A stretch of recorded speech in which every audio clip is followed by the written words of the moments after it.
ക്ലാസ്സുകാരുടെ history second chapter 20-ാം നൂറ്റാണ്ട് ലോകം 20-ാം നൂറ്റാണ്ടിലെ world in the 20th century ആണ് നമ്മൾ എടുക്കുന്നത്.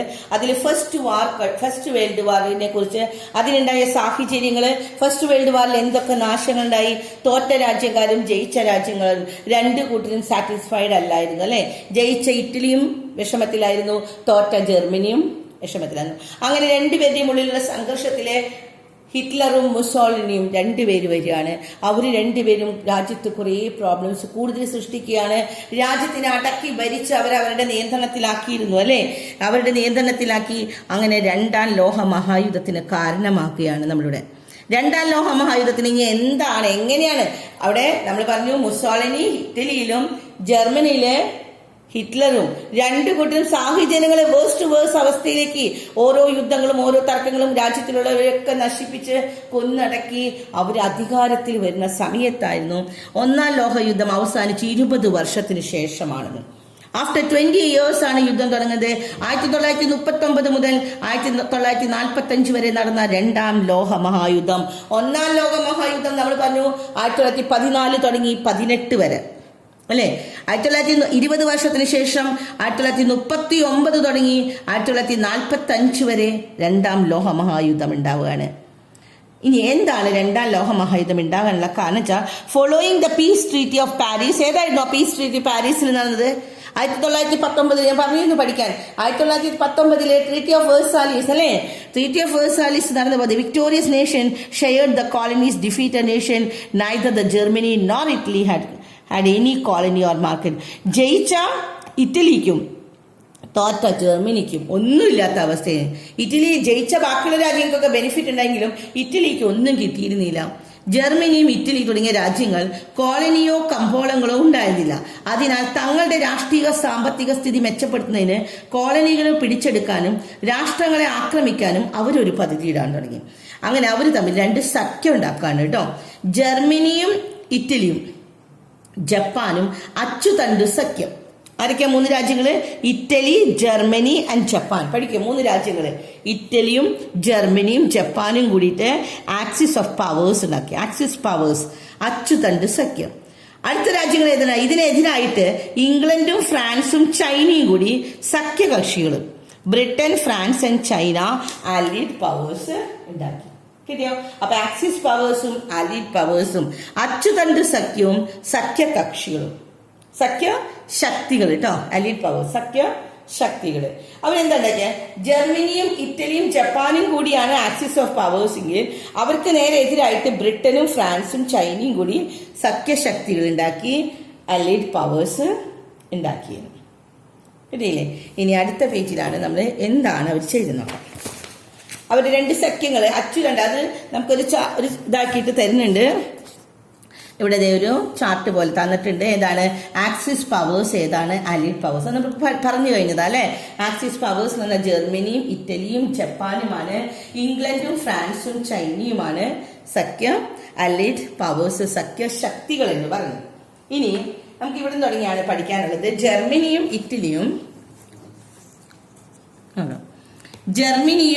ഇറ്റലിയും ജപ്പാനും വിവിധ രാജ്യങ്ങളെ ആക്രമിച്ചപ്പോൾ അല്ലെ, ഏതൊക്കെയാണ്? ജർമ്മനി, ഇറ്റലി, ജപ്പാൻ എന്ന് പറഞ്ഞാൽ അച്ചുതണ്ട് ശക്തികൾ അല്ലെ. ആക്സിസ് പവേഴ്സ് ആക്രമിച്ചപ്പോ എന്തുണ്ടായിരുന്നു?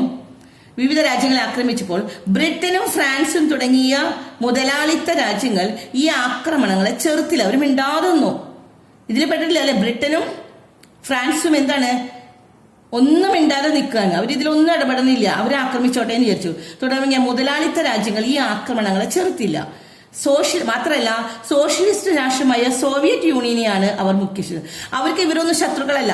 ബ്രിട്ടനും ഫ്രാൻസും എന്ത് ചെയ്തു? ജർമ്മനിയും ഇറ്റലിയും ജപ്പാനും ഒക്കെ കുറെ രാജ്യങ്ങളെ ആക്രമിച്ചു. അവർ ഒരുമിച്ച് കൂടിയിട്ട് ഈ അച്ചുതണ്ട് ശക്തികൾ മൂന്നും കൂടി ഒരുമിച്ച് കുറെ രാജ്യങ്ങളെ ആക്രമിച്ചെങ്കിലും ബ്രിട്ടനും ഫ്രാൻസും ഒന്നും മിണ്ടുന്നില്ല, മാറി നിൽക്കാണ് കേട്ടോ. ബ്രിട്ടനും ഫ്രാൻസും മാറി നിൽക്കാണ്, അവരൊന്നും ചെയ്യില്ല. അവരുടെ വിചാരം ഇവരൊന്നല്ല ഞങ്ങളുടെ ശത്രുക്കള്. നമ്മൾ പറയില്ലേ, ഇവരൊന്നും അവർക്ക് ശത്രുക്കളെ അല്ലാന്ന് അവർ വിചാരിച്ച സോഷ്യലിസ്റ്റ് രാഷ്ട്രമായ സോവിയറ്റ് യൂണിയൻ ആണ്, റഷ്യ ആണ് ഞങ്ങളുടെ ശത്രു എന്ന് അവർ വിചാരിച്ചു. ഫാസിസ്റ്റ് ആക്രമണങ്ങൾക്ക് പ്രോത്സാഹനം നൽകിയ ഈ നയത്തിനെയാണ് പ്രീണന നയം എന്നറിയപ്പെടുന്നത്, പോളിസി ഓഫ് എപ്പീസ്മെന്റ് എന്ന് പറയുന്നത്. അപ്പൊ ഈ ഫാസിസ്റ്റ് ആക്രമണങ്ങൾക്ക് ഫാസിസ്റ്റുകളുടെ ഈ ആക്രമണങ്ങൾക്കൊക്കെ നേതൃത്വം നൽകി. അതിനെയാണ് പ്രീണന നയം എന്ന് പറയുന്നത്. അപ്പം നോക്കാതെ Japan, Germany, Italy and Japan, 3 രാജ്യങ്ങള്. ഇതല്ലേ നമ്മൾ പറയുന്നത് ആക്സിസ് പവേഴ്സ് ആണ്. ജർമ്മനി, ഇറ്റലി, ജപ്പാൻ, ഇവര് 3 കൂടി കുറെ രാജ്യങ്ങളെ ആക്രമിക്കുകയാണ്. പക്ഷെ ബ്രിട്ടൻ ആൻഡ് ഫ്രാൻസ് ഇതിനൊന്നിനും തടയണില്ല. ബ്രിട്ടനും ഫ്രാൻസും, ബ്രിട്ടീഷുകാരും ഫ്രാൻസും ഇവരെ 3 പേരെയും എന്താണ്, ഇറ്റലി, ജർമ്മനിയും ജപ്പാനും ശത്രുവായിട്ട് കാണില്ല. അവരുടെ ശത്രു ആരാണ്? സോവിയറ്റ് യൂണിയൻ ആയിട്ടുള്ള socialist country as their enemy. അവരുടെ ചീഫ് എനിമി അവരാരാണ്? സോവിയറ്റ് യൂണിയൻ ആണ് എന്ന്.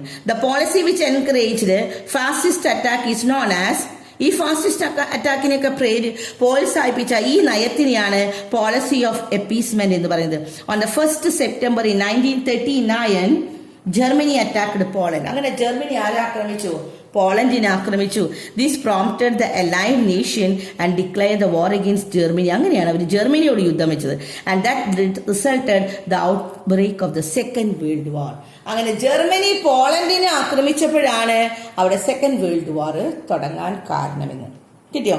അതിന് മുൻപ് ഇവിടെ കുറച്ച് നമുക്ക് പറഞ്ഞത് ഈ മ്യൂണിക് പാക്ട് ഫുൾ പഠിക്കേണ്ട ആവശ്യമില്ല, ഇത് നമുക്ക് വായിക്കാനുള്ളതാണ്. പക്ഷെ ഇതിന് എക്സാമ്പിൾ ആണ് കേട്ടോ ഇവിടെ, ചിലപ്പോൾ നമുക്ക് വരാം. അതുകൊണ്ടാണ് ദ പോളിസി ഓഫ് എപ്പീസ്മെന്റിന് ബെസ്റ്റ് എക്സാമ്പിൾ ആണ് മ്യൂണിക് പാക്ട്. അടയാളപ്പെടുത്തി വയ്ക്കാം. ദ മ്യൂണിക് പാക്ട് ആണ് ദ പോളിസി ഓഫ് എപ്പീസ്മെന്റ്. പിന്നെ ഒന്നും പഠിക്കണ്ട, ഇത് മ്യൂണിക്കിലാണ് ഇത് നടന്നത്. ദ ജർമ്മൻ സിറ്റിയായ മ്യൂണിക്കിലാണ് ഈ മ്യൂണിക് പാക്ട് ഉണ്ടായത് എന്ന്. പ്രീണന നയത്തിന് ഏറ്റവും നല്ല ഉദാഹരണമാണ് 1938 മ്യൂണിക് ഉടമ്പടി. അത് മാത്രം പഠിക്കാം കേട്ടോ.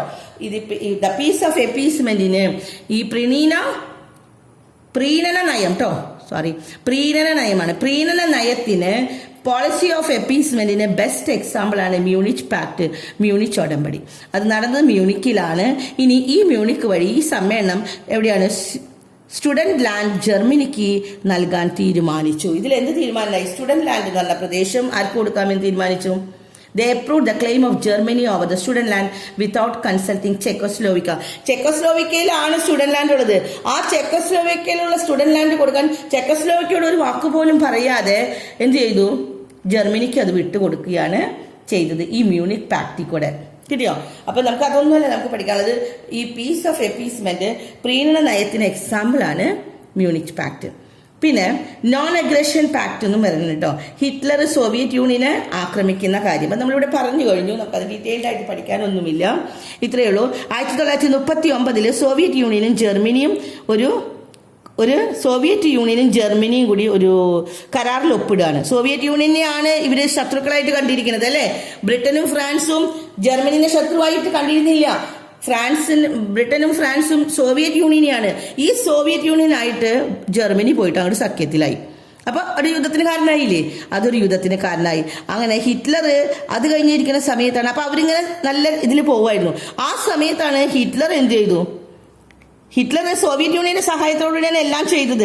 പക്ഷെ അവസാനം ഹിറ്റ്ലറിന് സ്വച്ഛാധിപതിയാണ്. ഹിറ്റ്ലറിന് തോന്നി എനിക്കാണ് അധികാരം എന്ന് തോന്നിയ, എനിക്കാണ് കഴിവെന്ന് തോന്നിയ ഹിറ്റ്ലർ ആരാക്രമിച്ചു? പിന്നെ തിരിച്ച് സോവിയറ്റ് യൂണിയനെ, റഷ്യനെ ഇവിടെ ആക്രമിക്കുന്നത്. അത്രയും നാള് റഷ്യയുമായിട്ട് കരാറിൽ ഇടപെട്ട ഹിറ്റ്ലർ എന്ത് ചെയ്തു? സോവിയറ്റ് യൂണിയനെ ആക്രമിച്ചു. അതും ഒരു യുദ്ധത്തിന് കാരണമായി എന്ന്. അപ്പോൾ ഇവിടെ നമുക്ക് ഒരു കള്ളിയിൽ തന്നിട്ടുണ്ട് സെക്കൻഡ് വേൾഡ് വാറിന് റിസൾട്ട് ചെയ്യാനുള്ള കാരണങ്ങൾ എന്തായിരുന്നു. ഫസ്റ്റ് വേൾഡ് വാറിന്റെ കാരണങ്ങൾ സെക്കൻഡ് വേൾഡ് വാറിന് കാരണമായിട്ടുണ്ട്. അത് ഏതൊക്കെയാന്ന് നോക്കാം. ഒന്നാമത്തേത് ട്രീറ്റി ഓഫ് വേഴ്സായി സന്ധി അല്ലെ. ഞാനത് അന്ന് തന്നെ പറയുന്നു. ജർമ്മനി അതിൽ കുറെ വിഷമിച്ചു, അതുകൊണ്ട് അത് ഒന്നാമത്തെ കാരണം. രണ്ടാമത്തത് formation of the league of nation, സർവ്വരാഷ്ട്ര സഖ്യം അവർ രൂപീകരിച്ചു. മൂന്നാമത്തത് the emergence of fascism and Nazism, ഫാസിസത്തിന്റെയും നാസിസത്തിന്റെയും വരവ്. ഇതൊക്കെ രണ്ടാം ലോക മഹായുദ്ധത്തിന്റെ കാരണങ്ങളായി. അങ്ങനെ യുദ്ധം തുടങ്ങി. ഇനി ഇഫക്റ്റ് ഓഫ് ദ വാർ എന്തൊക്കെയാണെന്ന്, യുദ്ധത്തിന്റെ ഫലങ്ങൾ എന്തൊക്കെയായിരുന്നു എന്ന്. സോവിയറ്റ് യൂണിയന്റെയും അമേരിക്കയുടെയും കടന്നുവരവ് രണ്ടാം ലോകം. അപ്പൊ ഇപ്പൊ ആരൊക്കെ ഇടപെട്ടു? സോവിയറ്റ് യൂണിയൻ ഒന്നിലും ഇടപെട്ടിരുന്നില്ല, ജർമ്മനിയുമായിട്ട് സഖ്യത്തിലായിരുന്നു. പക്ഷെ അവസാനമാണ് സോവിയറ്റ് യൂണിയനെ റഷ്യയുടെ ആരാക്രമിച്ചു? ഹിറ്റ്ലർ ആക്രമിച്ചപ്പോ സോവിയറ്റ് യൂണിയനും യുദ്ധത്തിലേക്ക് വന്നു. ഇപ്പൊ ആരൊക്കെയായി? ഇതിലൊന്നും ഒഴിഞ്ഞു നിന്ന് എല്ലാവരും വന്നു. സോവിയറ്റ് യൂണിയനും ഇടപെട്ടു, അമേരിക്കയും കടന്നു വന്നു. അങ്ങനെയൊക്കെ വന്നപ്പോൾ രണ്ടാം ലോക മഹായുദ്ധത്തിന്റെ ഗതി അങ്ങോട്ട് മാറിയെന്ന്.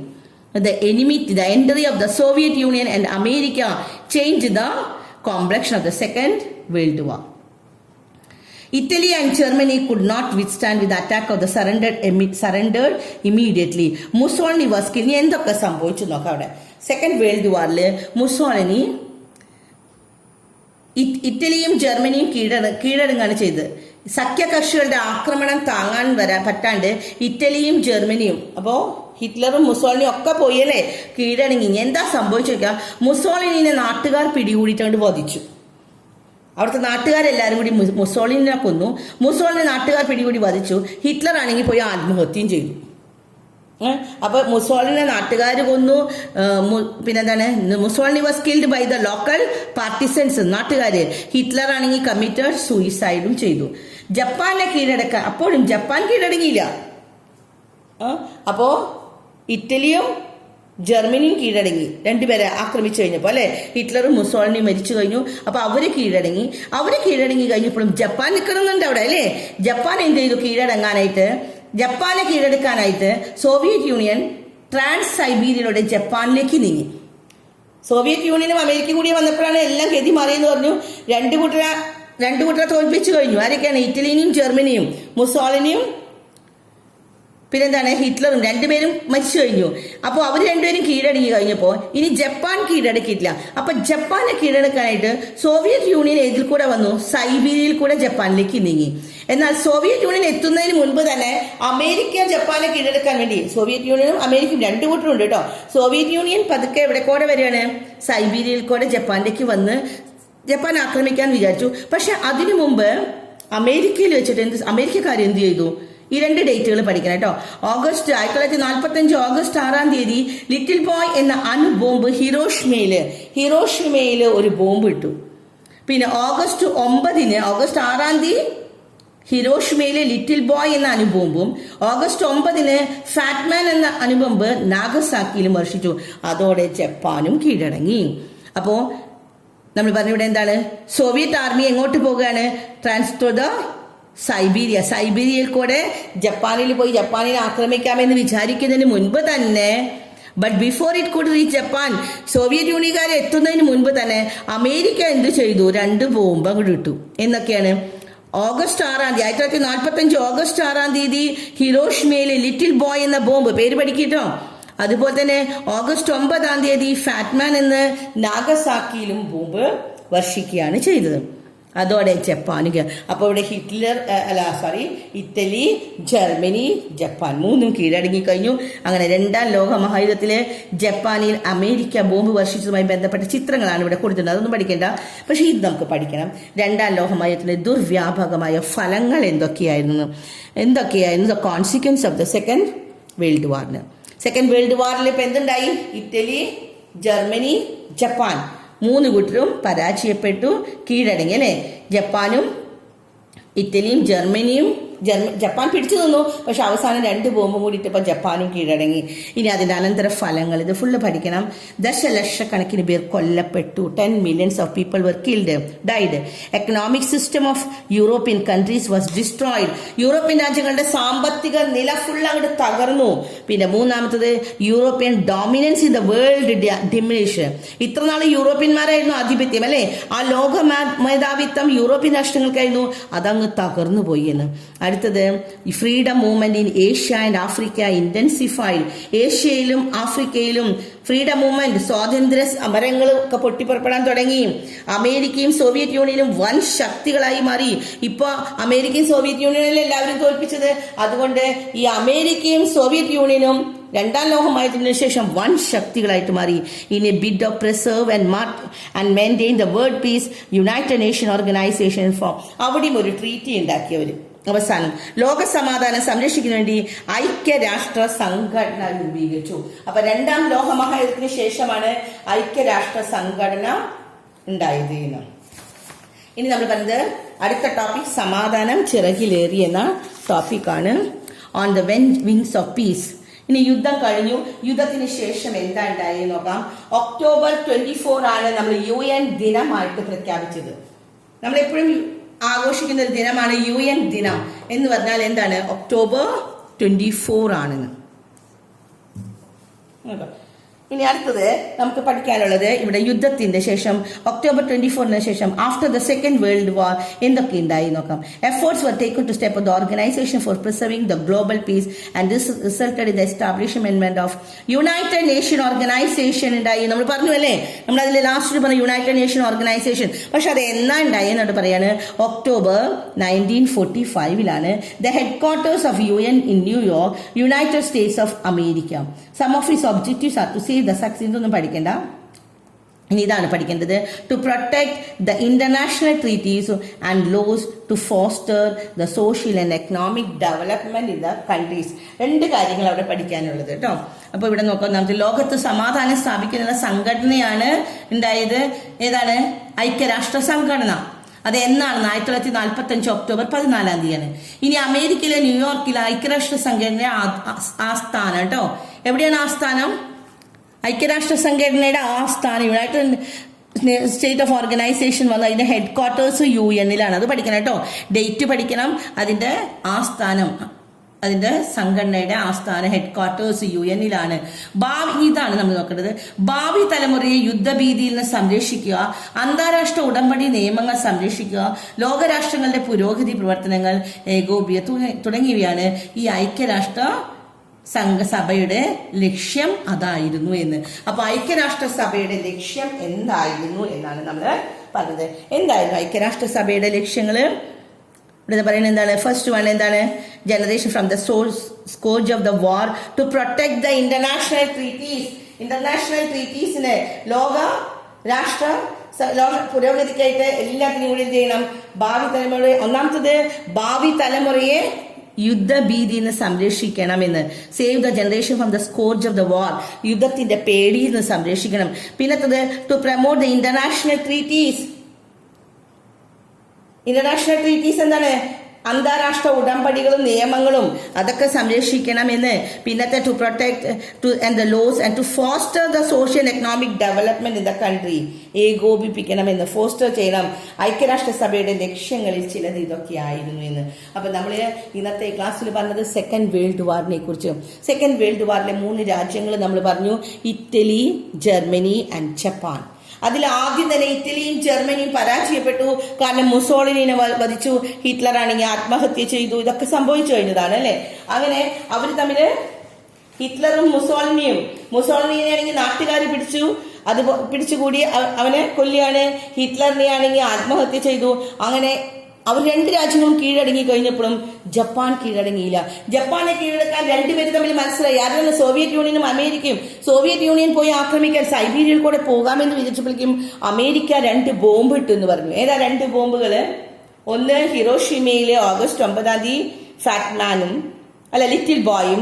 പിന്നെ എന്താണ്? നാഗസാക്കിയില് 1909 1906 ആദ്യത്തത് കേട്ടോ. 1906 ലിറ്റിൽ ബോയ് എന്ന അണുബോംബ് ഹിരോഷിമയിലും ഇട്ടു. 1909 ഫാറ്റ്മാൻ എന്ന ബോംബ് നാഗസാക്കിയിലും ഇട്ടു. അങ്ങനെ ജപ്പാനെ അങ്ങ് നശിപ്പിച്ചു അല്ലെ. ഹിരോഷിമയിലും നാഗസാക്കിയിലും 2 സ്ഥലത്തും ബോംബിട്ട് അവനെ നശിപ്പിച്ചു. അങ്ങനെ 2ാം ലോക മഹായുദ്ധത്തിലെ സോവിയറ്റ് യൂണിയനും അമേരിക്കയും 2 വൻ ശക്തികളായിട്ട് മാറി.